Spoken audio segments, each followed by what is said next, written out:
Olá, concurseiro! Espero que você esteja muito bem. Para a gente conseguir entender direitinho o tema obrigações, conceitos e modalidades, vamos dividir em três blocos. No primeiro bloco, eu quero conversar com você sobre o que é uma obrigação e também sobre os tipos mais comuns, as obrigações de dar, de fazer e de não fazer. Então, vamos começar pelo básico. Você já parou para pensar no que é de fato uma obrigação no direito civil? Bom, de forma simples, obrigação é um vínculo jurídico, ou seja, é como se fosse uma ponte entre duas pessoas. De um lado, o devedor, que deve cumprir algo, e do outro, o credor, que tem o direito de receber esse algo.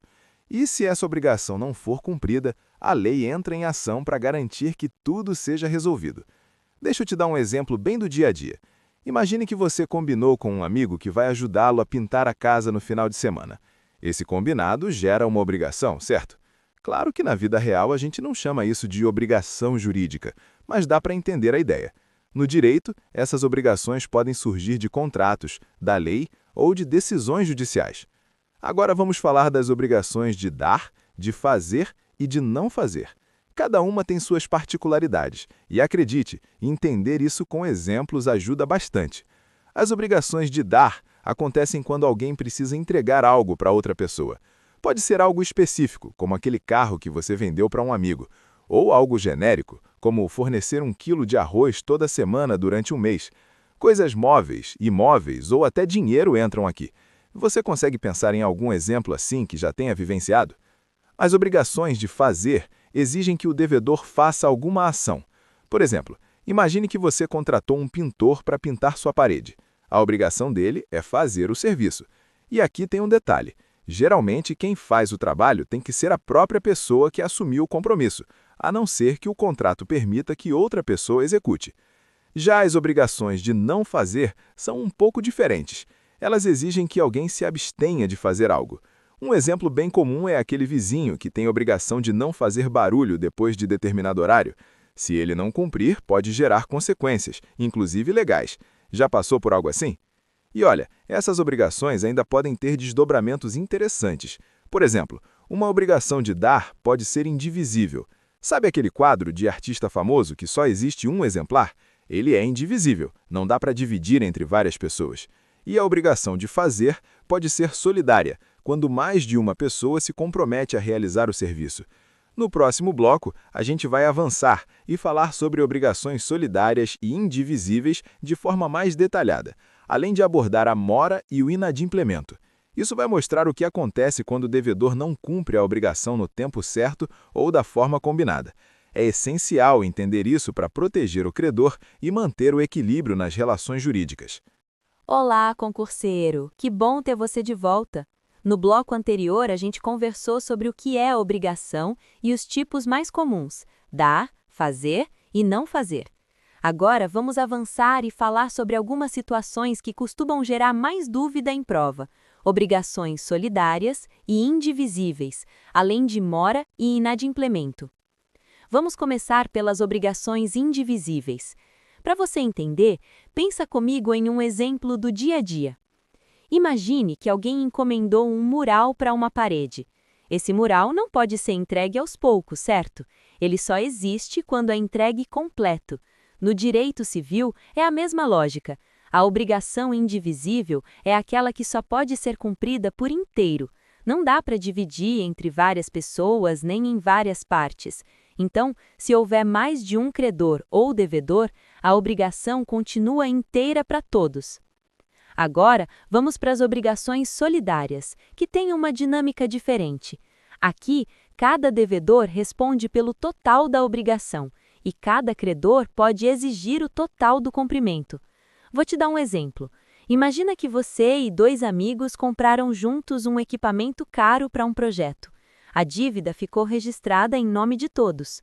O credor pode cobrar de qualquer um dos 3 a totalidade do valor. Depois, quem pagou pode cobrar dos outros 2 a parte que cabe a cada um.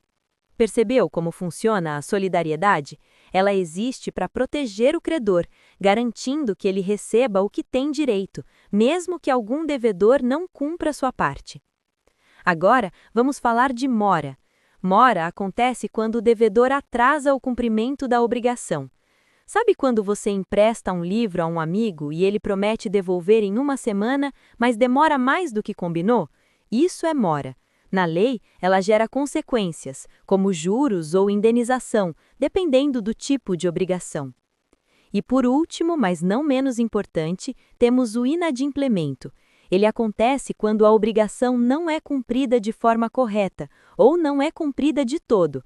Por exemplo, se o pintor que contratamos para pintar a parede simplesmente não aparece, isso é inadimplemento. O credor pode exigir que a obrigação seja cumprida ou pedir indenização pelos prejuízos.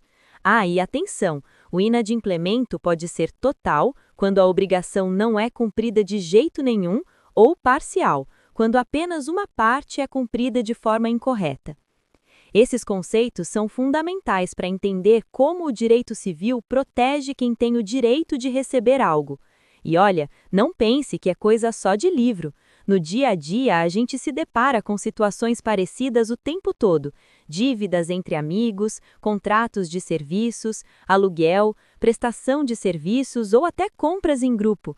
Tudo isso está conectado com essas regras.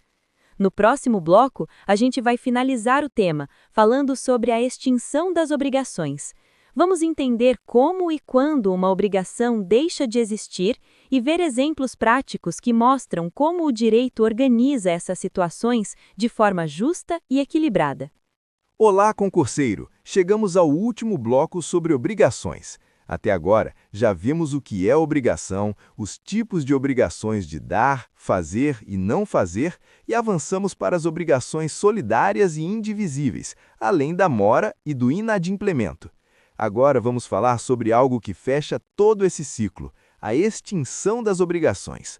A extinção acontece quando a obrigação deixa de existir, seja porque foi cumprida, seja por outras situações previstas na lei. A forma mais óbvia é o pagamento. Por exemplo, se você deve R$ 500 para um amigo e paga os R$ 500, a obrigação acaba ali. Mas não é só o pagamento que faz a obrigação desaparecer. Tem também a novação, que ocorre quando as partes combinam substituir a obrigação antiga por uma nova. Um exemplo do dia a dia. Você devia devolver um livro para um amigo, mas ele concorda que, em vez disso, você faça uma tarefa de casa para ele. Nesse caso, a obrigação original deixa de existir e surge uma nova. Outra situação é a compensação, que acontece quando duas pessoas são credoras e devedoras ao mesmo tempo. Imagine que você deve R$ 200 para um amigo e ele deve R$ 150 para você. A lei permite que esses valores se compensem e cada um só precisa pagar a diferença. Interessante, não é? Também temos a confusão, que acontece quando o credor e o devedor se tornam a mesma pessoa. Parece estranho, mas é simples. Se você deve algo para você mesmo, não faz sentido a obrigação continuar. Não podemos esquecer do perdão da dívida, chamado pela lei de remissão. É quando o credor decide abrir mão do que tinha direito de receber. Um exemplo bem comum: um amigo decide perdoar a dívida que você tinha com ele. Nesse momento, a obrigação se extingue, porque não há mais exigência de cumprimento. E tem ainda a impossibilidade de cumprimento, quando a obrigação não pode mais ser realizada por motivos que fogem à vontade das partes. Por exemplo, um desastre natural destrói o objeto que você deveria entregar. Nessa situação, a lei entende que não faz sentido responsabilizar alguém por algo que se tornou impossível de fazer.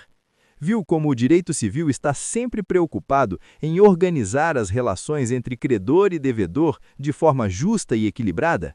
No dia a dia, essas situações aparecem em contratos, empréstimos, prestação de serviços ou qualquer relação em que existem deveres e direitos. É como se a lei fosse um mediador, garantindo que tudo aconteça de forma organizada. Aqui terminamos mais um bloco. Até o próximo. Se gostou, inscreva-se, curta o vídeo e ative o sininho.